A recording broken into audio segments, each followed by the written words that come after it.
So I'll share with you guys some facts about what are the unique facts about ASEAN and why this is so special in terms of collaboration opportunities for countries with each other and countries from globe to come here and do business, and for our fintechs to go outside ASEAN to do business there. We have a unique spread. If you want to have a financial inclusion idea, we have markets for that. You want to have a robo-advisor for accredited investor with minimum $5 million investment, we have a market for that. You have a solution which does not work on cloud, we have market for that. While everyone is so obsessed with harmonization, we accept that as our unique value proposition that we have so much diversity. While the world talks about diversity by race, by gender, we talk about diversity to approach. We have diversity in regulatory approach, we have diversity in market, diversity in global collaboration, participation, capital flow, and that ensures there is something for everyone. No one comes disappointed who has nothing for them. There is something for everyone. And that, I believe, is the real power of this movement, which we believe the real startups are collaborating with financial institutions in the right places. So I'll share some highlights. So you guys can, later we will release the report with our colleagues from the Fintech associations who are here. The physical reports will also be available. Some of you who would like, you can scan the QR to get it, but I'll share some of the key highlights. We are not Silicon Valley and we don't aspire to be one. We did this census with more than 250 startups across ASEAN, and some of the beautiful stuff we found. More than 80% startups are created by graduates and postgraduates. We do not have this huge drop-off culture. Again, financial services is a regulated sector as well, but that's a unique value proposition that here are founders who have been through those grills, who have actually worked in industry. It's not just someone want to do something and that they run away. 45% of fintechs in our country, in these markets, are self-funded. So it's not someone has an idea and then they say, okay, I want to raise money and let's have someone else have skin in the game. The people here want to have their own real skin in the game, build it themselves, scale it, and then seek that help to grow. We will have a panel later about capital challenges. So of course there are challenges, opportunities everywhere, but the real value is that startups here are very much aspirational towards that. We found that most startups on an average have roughly 12 months of funding. The people here work on raising what they need, build real solutions, and then go to market and then figure out where to raise. You're not trying to stockpile everything for like 5 years. People here are going after problems with real solutions and getting them out in the market. And those are the kind of aspects which we see are uniquely for this region, and that's something which the world can see from this. And I'll bring that simple analogy to a policy initiative. The way we say is, make love, not law.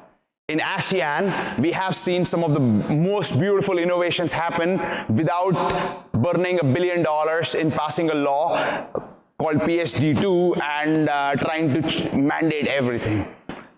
We had virtual banks in ASEAN. We had a bank in Vietnam which allowed virtual banks to operate on itself without any law being passed. Financial services industry, as long as the right structure, right incentives are in place, they are always open for innovation. You do not need parliaments and regulators to pass law and mandate stuff. And the fact that they have to do that means that the incentives are not there. The structure is not working. We'll have people from IFC share more about AFIN there, where we're trying to build a unique platform across 10 markets. A fintech could access that platform and could connect to banks in 10 different markets in one shot. That is what the whole API, open banking, all of that is about. You don't need a law. We try to find solutions to it without trying to forcefully finding a law for everything. That's something which is very different. And we have sandboxes in most of our markets. But we do not brandish that we have these many number of startups in our sandboxes, because that's not the use of the sandbox. Sandbox are there to help navigate where there are some gray areas, where there are some unique new models, new technologies. We are not trying to say, okay, we have the maximum number of startups in the sandbox. It's not always about quantity, it's about quality. And those are some unique aspects which we see in startups here. Of course, not all is good. We have some areas where we strongly believe we can do better. Based on the surveys we did with more than 250 startups, we found that roughly 80% of startups had male founders. Is that good? Definitely no. Is that something we can fix? Most likely. Are we better than some of the other so-called startup hubs in the world? We benchmark us to them ourselves. There is a lot of scope for us to move. There's a lot of scope for us to do better, and that is what we will aspire. Startups referred that they believe that 54% of them felt that access to government fundings is complex for them. They couldn't figure out what's the right way to do it. Is that something we could do about it as multiple countries together? A lot of them said talent is a problem for them to attract the talent because they have less capital. How do we enable that talent in our schools, in our universities to come to there? How do we provide the right trainings and infrastructure to solve the talent problem? So later we have another panel to talk about where their startup founders and VCs sharing how are they trying to navigate. Talent is an area where a lot needs to be done. Policy-wise, we're doing very well without mandating a lot of laws. The nudges work fine. There's the Eastern nuances, Eastern world nuances with the nudges which work. You don't need a stick with everything. A flower works much better than the stick a lot of times. And ASEAN is a perfect example of that. Capital is an area where we have been working with the startups. Just to give an example, last year in the Singapore Fintech Festival, we worked in EY's capacity. We worked with MAS for the MAS Fintech Festival Investor Summit. Guess how much fintech funding was available for startups? So this was world's largest ever matchmaking between startups. So the first one there, largest ever matchmaking between startups and investors happened in ASEAN. It did not happen in a developed world. It did not happen in a Silicon Valley. It happened in a developing world where we had $2 billion of capital available for startups to come pitch and raise. And that happened here. And that is the kind of initiative which was a regulatory supported initiative. You don't need a law for it. It was a regulatory supported initiative. EY worked very closely with that. We're going to work again this year for the Singapore Fintech Festival to enable that. And guess what? There is more to life than just to make money. No startup paid a single dollar of fees for that. There was no fees for any startup or any investor to be that. That is the kind of ecosystem. It's not always about trying to squeeze the money out of it, make the pie bigger. The Eastern philosophy is all about making the pie bigger rather than try to snatch a smaller pie of this. And that is something which a lot of developed countries can learn from us. And while I'm conscious of the stuff which we need to fix, I'm also proud of what we have achieved. I'm proud of the fact that we have 6 grassroots associations, active, vibrant, light, and working with the regulators in those markets. Singapore has 240 members, Philippines has again 100 plus members, Vietnam has 80 plus members, Indonesia has 100 plus members with several unicorns as members. Unlike some other markets where, oh, this is a fintech association, banks and insurers not allowed. No, we have nothing like that. Why? Guys, we need to do business. And the fact is, the banks and insurers are a very valuable part of the community. They need to be part of it. It cannot be us versus them. There is no us versus them. 80% of the startups which we surveyed here, 80% are either B2B or B2B2C. 22 or 23% is the one which is doing direct B2C. So the whole idea is 3/4 of all the fintechs agree that there are opportunities for them to collaborate with the existing financial services ecosystem. It's not, the anarchist culture is not very well appreciated in this part of the world. Coexistence, peaceful coexistence and peaceful growth together is what we believe is sustainable, is what we are practicing. And that's what we believe we take to the world. And as we welcome the global fintechs to come here, we are doing this to share with them like this is what we are. And we welcome you with open arms. We want you guys to be here. And we want you to see what's our culture. And while we do all of that to invite the overseas startups to come, we work very closely with our startups to go abroad. So when you download that report, you will see an example of a Singaporean fintech which is launched, it just got a full Euro license, EMI license in Europe to launch their business in 22 European countries via Lithuania. How many of you know Lithuania as a fintech hub? 2, 3, 4, 5, 6. So our job as a community is to help find these roads for the fintechs. That if they want to enter Europe, fine, great. Let's find out what is the best way to go. I'm not saying Lithuania is best. For someone else, something else could be. Our job as a community is to find those roads, bring more. Objective, ideal, have 4 or 5 different ways to enter Europe. And because different startups will have different preferences and priorities. And we bring that as an example that here, fintechs can actually go abroad. We want to bring global leaders out of that.